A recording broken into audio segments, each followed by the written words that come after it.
Hello, ഇന്നത്തെ കഥയിലേക്ക് എല്ലാവർക്കും സ്വാഗതം.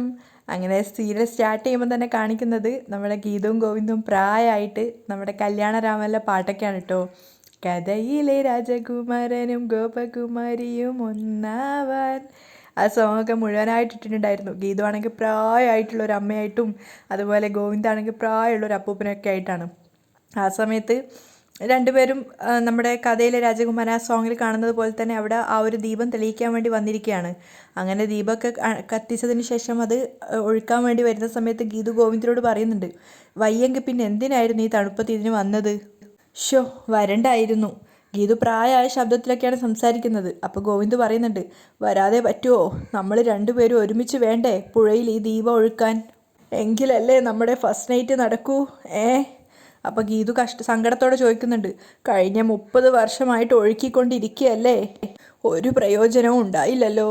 അപ്പോൾ ഗോവിന്ദ് വീണ്ടും ഗീതുവിനെ സന്തോഷിപ്പിക്കാൻ വേണ്ടി പറയാണ്, പുഴകളൊക്കെ വറ്റി ഒഴുക്ക് നിന്ന് പോയത് കൊണ്ടാ നമ്മുടെ പ്രണയം നിശ്ചലമായി പോയത്.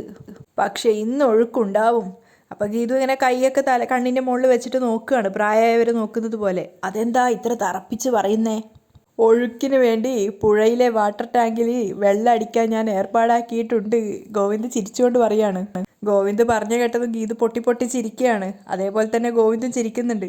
അപ്പോഴേക്കും ഗീതു, ഈ കണ്ണേട്ടൻ്റെ ഒരു ബുദ്ധി എന്ന് പറഞ്ഞുകൊണ്ട് ഗോവിന്ദിൻ്റെ കവിളിൽ തൊടുകയാണ്. അയ്യോ, ഒന്ന് പതുക്കെ, പണ്ടത്തെ പോലെ പറ്റണില്ല. അങ്ങനെ കൈ പിടിച്ച് രണ്ടുപേരും അവിടേക്ക് ഇറങ്ങി പോവുകയാണ് ആ പുഴയുടെ അരികിലേക്ക്. ആ സമയത്ത് ഗീതു പറയുന്നുണ്ട്, നമുക്കെന്താ ഈ ബുദ്ധി 30 വർഷം മുന്നേ തോന്നാഞ്ഞത്? എല്ലാത്തിനും അതിൻ്റേതായ സമയമുണ്ട് ദാസാ എന്നല്ലേ ചൊല്ല്. ഗോവിന്ദ് തിരിച്ചു പറയാണ്.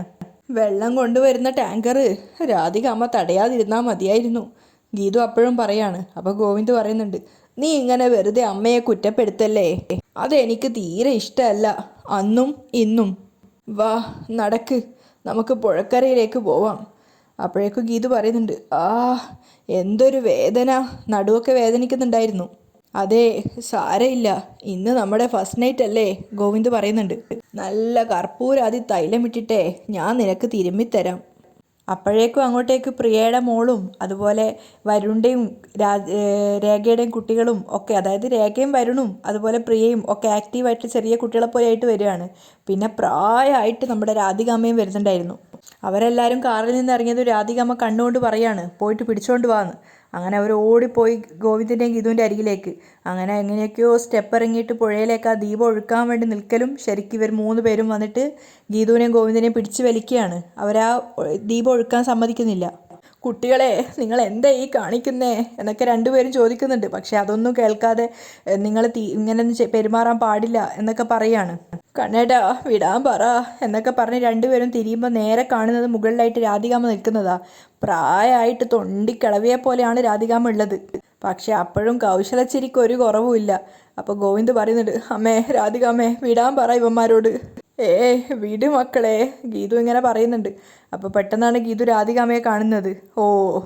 അപ്പോൾ രാധികാമ്മ മുകളിൽ നിന്ന് പറയാ, വയസ്സാം കാലത്ത് വല്ല ഭാഗവതവും വായിച്ചുകൊണ്ടിരിക്കാതെ രണ്ടും കൂടെ കറങ്ങാൻ ഇറങ്ങിയതാണോ?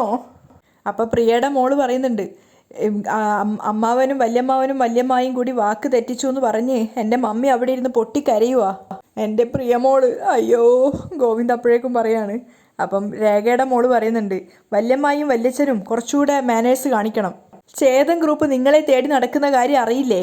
കണ്ണേട്ടാ, ഗീതു വിളിക്കുകയാണ്. അപ്പോൾ വരുണിൻ്റെ മോൻ പറയുന്നുണ്ട്, ഇവരോട് ഇങ്ങനെയൊന്നും പറഞ്ഞിട്ട് കാര്യമില്ല, രണ്ടിനെയും കൊണ്ടുപോയി 2 റൂമിൽ പൂട്ടിയിടുക വേണ്ടത്. എങ്കിലേ പൊക്കിക്കോ രണ്ടിനെയും. രാധികാമ്മ പറഞ്ഞത് കേട്ടിട്ട് രണ്ടുപേരെയും വലിച്ചുകൊണ്ട് അവർ 3 പേരും ഇങ്ങോട്ടേക്ക് കയറി വരികയാണ്. മുകളിൽ രാധികാമ്മയുടെ അടുത്തെത്തിയ സമയത്ത് ഗീതു പറയുന്നുണ്ട്, കണ്ണൻ വല്യച്ഛനെ ഒന്നും ചെയ്യല്ലേ മക്കളെ. അപ്പോൾ രാധിക പറയുന്നത്, ഒന്നും ചെയ്യില്ല, പക്ഷെ ഗീതുവുമായിട്ട് യാതൊരു ബന്ധവും ഇല്ലാന്ന് 101 തവണ ഇമ്പോസിഷൻ എഴുതിയിട്ട് ഇവന് ഞാൻ പച്ചവെള്ളം പോലും കൊടുക്കൂ, കൊണ്ടുപോടാ. അങ്ങനെ 2 ഭാഗത്തൂടെയായിട്ട് ഗീതുവിനെയും ഗോവിന്ദിനെയും കുട്ടികളൊക്കെ കൂടെ കൊണ്ടുപോവുകയാണ്. ആ സമയത്ത് രണ്ടുപേരും ഇങ്ങനെ നിലവിളിക്കുന്നുണ്ട്, അയ്യോ ഗീതു അമ്മായിയെ കൊണ്ടുപോയല്ലേടാ, കണ്ണേട്ടാ എൻ്റെ കണ്ണേട്ടാ, കണ്ണൻ വല്യച്ഛനെ ഒന്നും ചെയ്യല്ലേടാ എന്നൊക്കെ പറഞ്ഞിട്ട് ഗീതുവും. അങ്ങനെ രണ്ടുപേരും ഇതൊക്കെ ഇങ്ങനെ അങ്ങോട്ടും ഇങ്ങോട്ടും നിലവിളിക്കുന്ന കേട്ട് രാധിക പുഞ്ചിരിച്ച് നിൽക്കുകയാണ് പിന്നിൽ. അതേസമയം ഗോവിന്ദ് ഉറക്കത്ത് കാണുന്ന സ്വപ്നമാണ് ഇതൊക്കെ. അപ്പോൾ ഗോവിന്ദ് പറയുന്നുണ്ട്, അയ്യോ ഗീതു വല്യമ്മയെ കൊണ്ടുപോവല്ലേ. വിടടാ ഗീതുമായ വിടടാ വിടടാ മക്കളെ വിടടാ.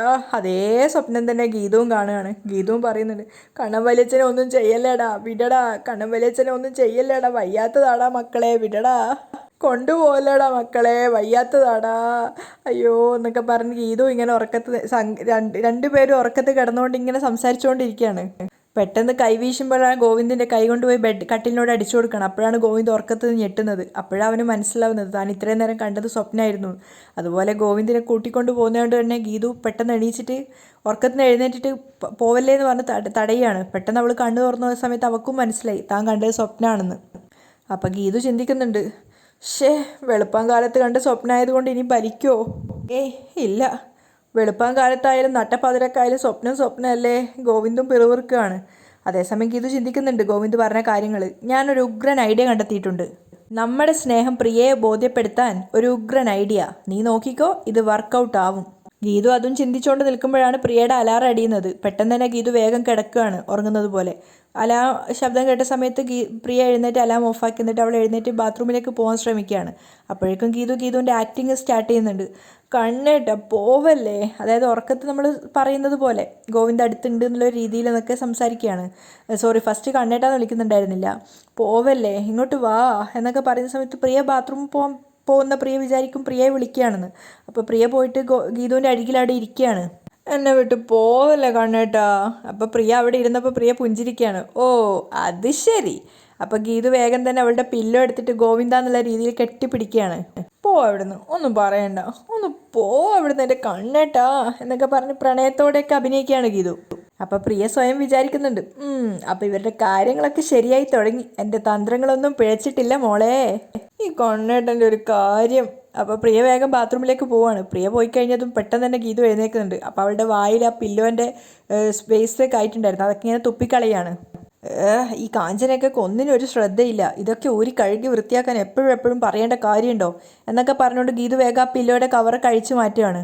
എന്നിട്ട് അതവിടെ അലക്കാനുള്ളതിൽ വലിച്ചെറിഞ്ഞിട്ട് ഗീതു സ്വയം പറയുന്നുണ്ട്, ഇതിലുള്ള ഡസ്റ്റ് മുഴുവൻ പ്രിയയുടെ മൂക്കിൽ കൂടെ വലിച്ചു കയറ്റിയാ ആ വയറ്റിലുള്ള കുഞ്ഞിനും കൂടെ കേടാ. അങ്ങനെ അതൊക്കെ വലിച്ചെറിഞ്ഞതിന് ശേഷം ഗീതു പ്രിയ പോയ ഭാഗത്തേക്ക് നോക്കുകയാണ്. സംഗതി ഏറ്റൂന്ന് തോന്നുന്നു.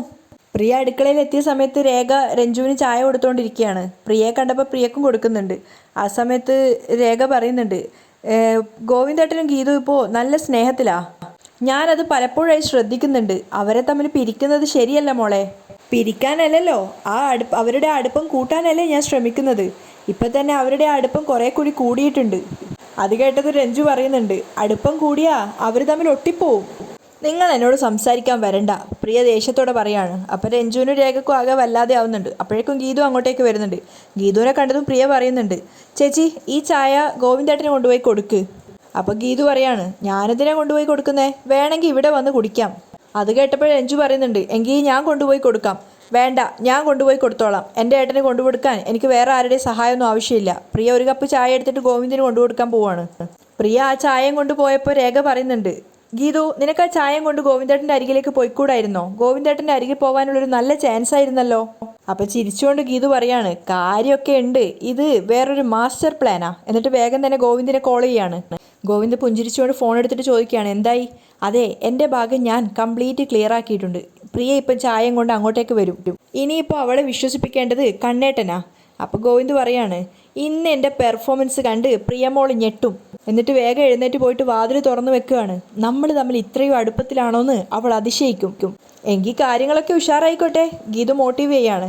അപ്പോൾ വാതിൽ അതുപോലെ തന്നെ അടച്ചിട്ട് ഒന്നും അറിയാത്തതുപോലെ കോളും കട്ട് ചെയ്തിട്ട് ഗോവിന്ദ് വന്ന് ഉറങ്ങുന്നത് പോലെ കിടക്കുകയാണ്. കോള് കട്ടായതും ഗീതു രേഖയോടും രഞ്ജുവിനോടായിട്ട് പറയാണ്, അതെ എനിക്ക് ഇത്തിരി പണി കൂടിയുണ്ട്, ഓക്കെ. എന്നിട്ട് അവിടുന്ന് പോവുകയാണ്. ടെൻഡ്. ആ സമയത്ത് രേഖയും രഞ്ജു പറയുന്നുണ്ട്, എന്താ ഈ പെണ്ണിൻ്റെ ഉദ്ദേശം? ഒരു ഐഡിയ ഇല്ല. പ്രിയ മുറിയിലേക്ക് എത്തിയതും ചായക്കപ്പുമായിട്ട് വന്നിട്ട് ഏട്ടാന്ന് പറഞ്ഞ് വിളിക്കുന്നുണ്ട്. അപ്പോൾ ഒന്നും അറിയാത്ത പോലെ ഉറക്കത്തിൽ സംസാരിക്കും പോലെ ഗോവിന്ദ് പറയാണ്, നിന്നെ കണ്ണി കണ്ടിട്ട് ഉണരുന്നതാ ഏറ്റവും വലിയ ഐശ്വര്യം ഗീതു മോളെ. അത് കേട്ട് പ്രിയ പുഞ്ചിരിക്കുകയാണ്. നീ എവിടെയാ? ഒന്നിങ്ങ് അടുത്തേക്ക് വാ മോളെ, നിന്നെ ഞാൻ കണ്ണ് തുറന്നൊന്ന് കാണട്ടെ. എവിടെയാടി ഗീതു കുട്ടി എന്നൊക്കെ പറഞ്ഞിട്ട് പ്രിയയുടെ കൈ പിടിച്ചു വലിക്കുകയാണ്. ഗുഡ് മോർണിംഗ് ഗീതു മോളെ എന്ന് പറഞ്ഞുകൊണ്ട് പ്രിയയുടെ കൈ പിടിച്ചു വലിക്കുന്നുണ്ട്. അതായത് ഗീതുവിനെ കിസ് ചെയ്യാൻ വേണ്ടിയിട്ട് വലിച്ചതുപോലെ. പക്ഷെ പ്രിയയെ കണ്ടതും ആകെ ചമ്മി ഐസായ പോലെ നിൽക്കുകയാണ് ഗോവിന്ദ്. അയ്യേ, പ്രിയമോളായിരുന്നോ? അപ്പൊ പ്രിയയും ചമ്മിയിട്ടുണ്ടായിരുന്നു. അവള് പറയാണ്, അതെ ഞാൻ ചായ തരാൻ വന്നതാ. അപ്പൊ ഗോവിന്ദ് ഒന്നും അറിയാത്ത പോലെ പറയുന്നുണ്ട്, ഷേ ഗീതു ഇത് എന്ത് പണിയാ കാണിച്ചേ, ഇന്നിപ്പോ എല്ലാം കൂടെ അവതാളത്തിലായനല്ലോ, ഞാൻ ഇന്ന് അവളെ ശരിയാക്കും. അപ്പോഴേക്കും ഗീതു ഓടിപ്പാഞ്ഞു വരികയാണ്. എന്നിട്ട് വാതിൽക്കൽ നിന്ന് തന്നെ ചോദിക്കുന്നുണ്ട്, അത്യാഹിതമൊന്നും സംഭവിച്ചില്ലല്ലോ അല്ലേ? അപ്പം പ്രിയ ചോദിക്കുകയാണ്, എന്താ ചേച്ചി കാര്യം? അത് നീ ചായയായിട്ട് പോന്നതിന് ശേഷം ഞാനൊരു കാര്യം ഓർത്തത്. സാധാരണ ഞാൻ ചായയായിട്ട് വന്നിട്ട് വിളിക്കുമ്പോ പ്രിയ ചോദിക്കുകയാണ്. അപ്പം നാണത്തോടെ ഗീതു പറയുന്നുണ്ട്, കണ്ണ് തുറക്കാതെ എന്നെ വിളിച്ച് ദേഹത്തേക്കിടും. പ്രിയ ഗോവിന്ദിന്റെ നേരെ നോക്കുകയാണ്. അപ്പോൾ ഗോവിന്ദ് നാണത്തോടെ പറയുന്നുണ്ട്, അതെൻ്റെ ശീലമായിപ്പോയി. അപ്പൊ ഗീതു ബാക്കി അഭിനയം തുടരുകയാണ്. ആ ശീലം വെച്ച് ഞാനാണെന്ന് കരുതി പ്രിയെ വലിച്ചിട്ടിരുന്നെങ്കിൽ ഇപ്പൊ തന്നെ ഹോസ്പിറ്റലിൽ കൊണ്ടുപോവേണ്ടി വന്നേനെ. ഷോ ഞാൻ അറിയാതെ, ഗോവിന്ദ് പറയാണ്.